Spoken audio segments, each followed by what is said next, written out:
Ndabaramukije amahoro y'Imana, ndabaramukije bene data nshuti z'umusaraba,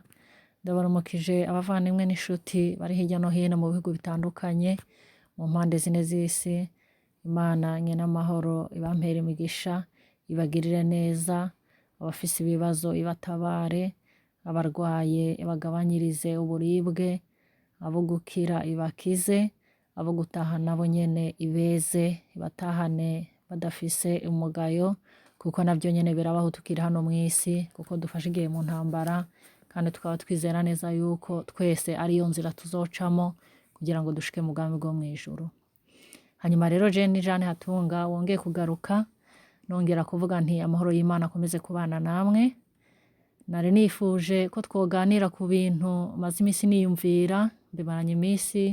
mvuga ati ibi bintu twozobivugaho hanyuma tukagira ico tubikozeko, nimba hari abovyemera yuko twobikora tukazobikora, kuko burya twese turi umwe. Mu bizera Imana nibo bizera ibiri muri Bibiliya, ijambo rivuga ngo twese turi ingingo za Kristo, Kristo niwe mutwe wacu, hanyuma niwe uduserukira mw'ijuru. Ubwo rero nk'uko mbivuze nari maze imisi ndavyiyumvira, mvuga ati ibi bintu nzobisangiza bene data, hanyuma ababishoboye babikore, tubikore, abatabishoboye nabo ubwo nta kundi, nta kindi twokora. Naravuze ati ibintu maze imisi niyumvira, ndavuga ati nimba nawe ubibona nk'uko nanje mbibona, nimba nawe ubona ibibazo ndi kubona hari ico bigukozeko ku mutima, nimba nawe ubona ubu buzima turimo bigenda buhinduka ku munsi ku munsi, ibintu birushaho kugenda biba bibi, nimba nawe wumva bikubabaje, umfashe duterure uyu muzigo, umfashe duterure uyu mutwaro tuwushikane imbere, hanyuma Imana itwumve iri mw'ijuru, kuko burya nitwasenga tugasengera hamwe twese, nitwaterura umuzigo twese tukawuterura hamwe, umwe agaterura muri kona arimwo, uri mu gice co haruguru, uwundi ari mu gice co hepfo, uwundi ari ku ruhande rwo hirya, uwundi akaba ku ruhande rwo hino, twese tugaterura uyu mutwaro rimwe, ndizera neza yuko Imana izogira ico ikoze. Ni ukuvuga rero abantu bose bibaza yuko ibi turimo bibababaje, bitugoye twese hamwe, abantu babona yuko ibi bintu bibiri ngiye kuvuga twofataniriza hamwe tukabiterura tukabishikana imbere y'Imana, Imana ikagira ico ikoze. Kumwe yasezeraniye ngo abantu banje nibapfukama bakansenga, kumwe Imana yavuze ati twese duhurize umutima hamwe, nitwahuriza umutima hamwe tugaterura umutwaro, izokumva iri mw'ijuru igire ico idukoreye.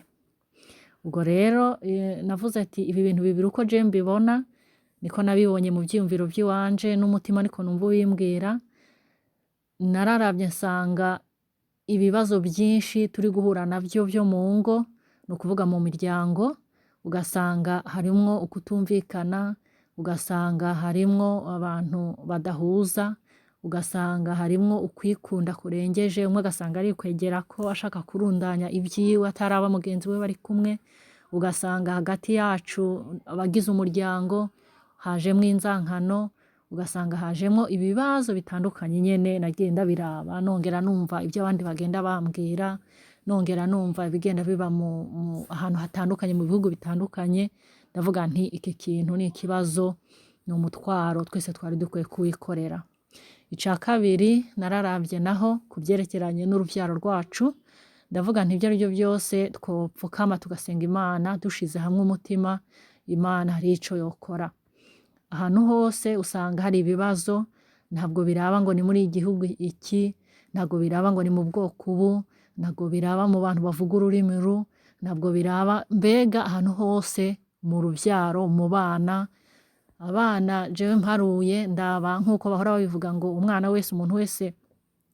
ufise imyaka gushika kuri 25 canke gushika kuri 18 bagaharura ati uyo aracari mu rwego rw'abana. Rero iyo ndabiravye ngasanga ibibazo aba bana bari gucamo bafise ibintu vyinshi bibakurura. Abana usanga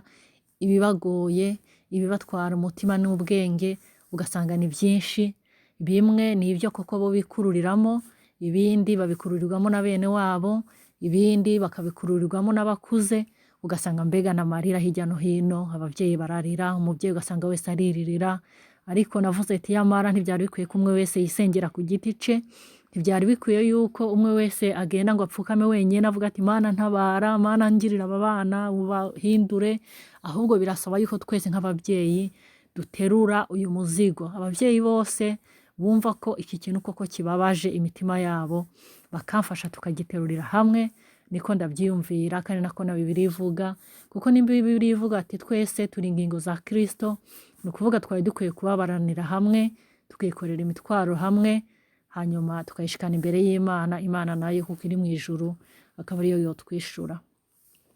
Ubwo rero umuntu wese kugira iki kibazo tugifatire hamwe, kubo baba babyumva babyemera, cyane cyane ku basenga Imana,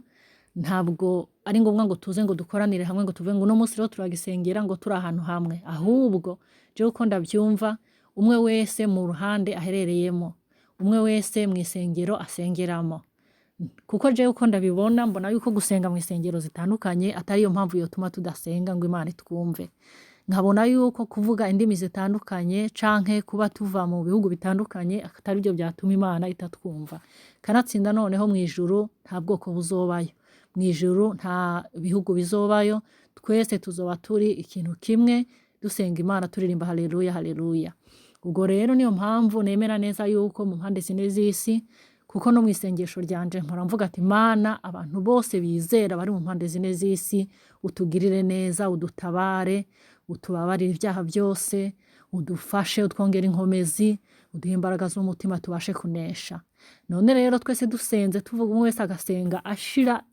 ibi byifuzo byacu imbere, abwira Imana ati Mana ikibazo c'umuryango utabare, uze uduhe urukundo, uduhe kumvikana mu muryango, uduhe kubana neza, uduhe gushira hamwe, twese tukawuterura ari nk'umuzigo twereka Imana, turi mu bihugu bitandukanye, turi mu madini atandukanye, turi mu bintu byinshi byo hirya no hino bitandukanye, ariko umutima wacu ukaba kuri iki kintu. Ndazi neza yuko Imana yogira ico ikoze igatabara, ikatugabanyiriza umubabaro.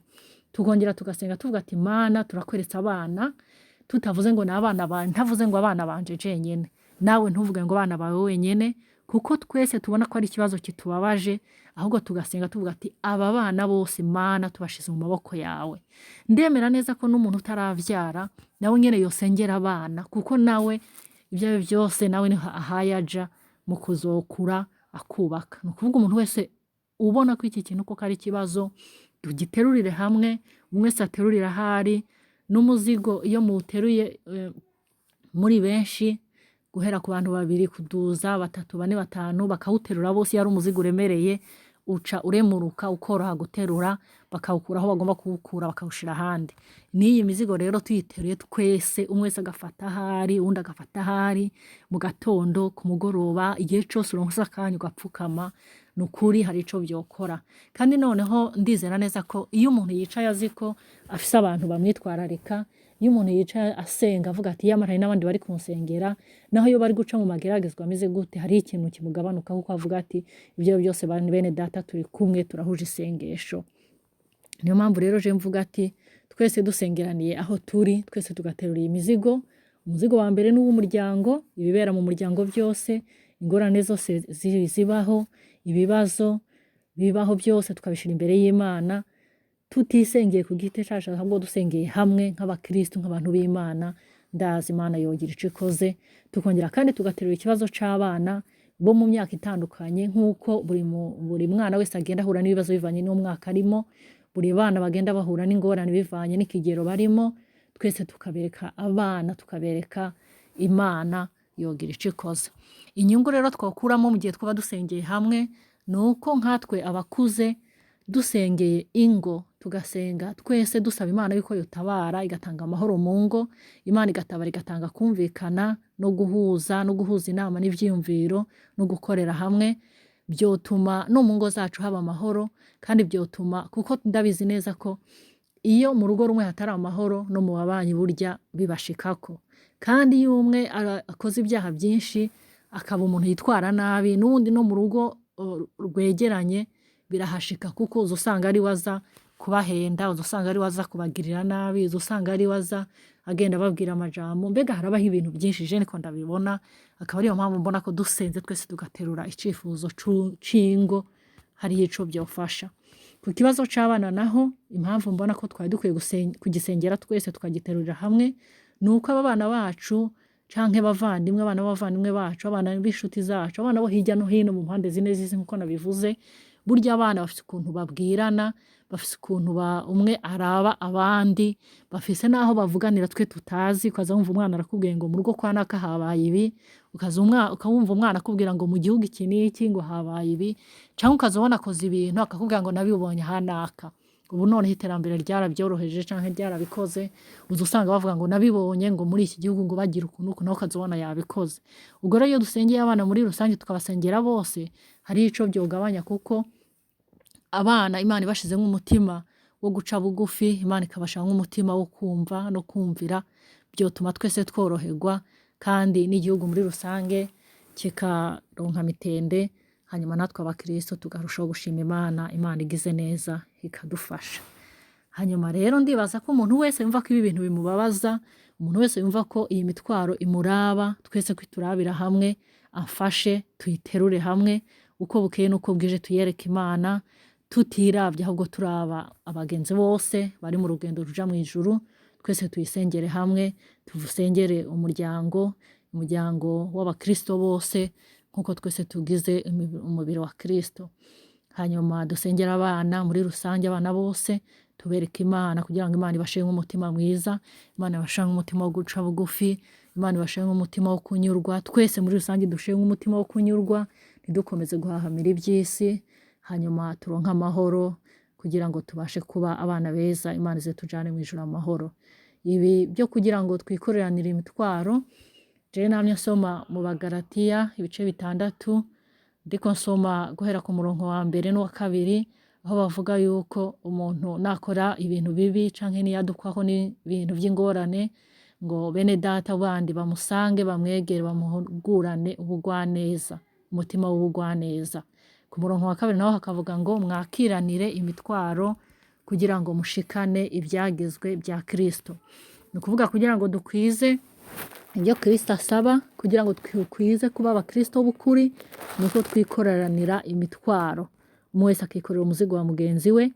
hanyuma tukayiteruranira, tugafashanya imibabaro, tugafashanya amagorwa, kugira ngo tubone ko turi umubiri wa Kristo. Kristo nawe nkuko yadupfiriye twese, atigeze avuga ngo reka mpfira abazungu, ntiyigeze avuga ngo reka mpfira abirabura, ntiyigeze avuga ngo reka mpfira abavuga ururimi runuru, twese yadupfiriye hamwe, kandi no mu ijuru tuzoja mu ijuru rimwe, bitaravye ngo ni idini riniri canke ngo ni isengero riniri, ngo aba nibo basenga cane, ngo aba nibo basenga buhoro. Imana iraba mu mitima yacu, niyo nyene imenya ibiriyo ibyinyegeje. Twese rero dufashanye, twikoreranire imizigo, dutabarane, twese dufashe gusenga, duterure isengesho rimwe, ducane umuriro wa mpwemu yera hamwe, umwe wese azane intererano yiwe, umwe wese azane urukwi, undi azane urukwi rw'isengesho, ducane umuriro wa Yesu kugira ngo mpwemu yera azakore, Imana izidutabare. Nuko rero murakoze, ibyo byari ibyiyumviro nanishikanye, narimaranye iminsi, kandi niba namwe mubishigikiye muze mubikore, twese duterure isengesho, Imana izotwumvira mu ijuru kandi izodutabara, izongera tugire neza nkuko umuririmbyi yabiririmbye, yuko izongera ikatugirira neza igihe nicagera. Mu gihe tukirindiriye naho Imana idufashe kwihangana, kuko burya ibigeragezo biraryana, niko umuririmbyi yavuze, ibigeragezo biragora, ibihe turimo biragoye, dusabwe imbaraga z'umutima kugira ngo tubashe kubicamo kandi tuze tuneshe, kuko unesheje ari uzicara mu bwami bwo mu ijuru. Nuko Imana nyene amahoro, Imana itaja yibagira imirimo y'abera, Imana itanga ubuzima, ibane namwe n'ibyanyu byose ndetse n'abanyu bose, mugire umunsi mwiza, abari mu ijoro nabo bagire ijoro ryiza, tuzongere tubonane twese dushima kandi duhimbaza Imana yacu. Murakoze cyane, Imana ibampezagirire, amen.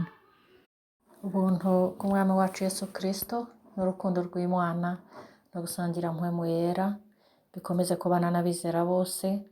dukomeze kugira umutima w'urukundo, turushire urukundo mu bikorwa,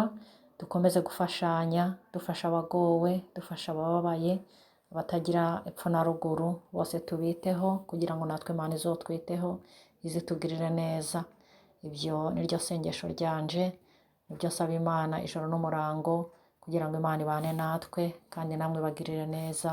turushaho kuronka umunezero n'amahoro biva ku Mana none ndetse n'iteka ryose. Amen.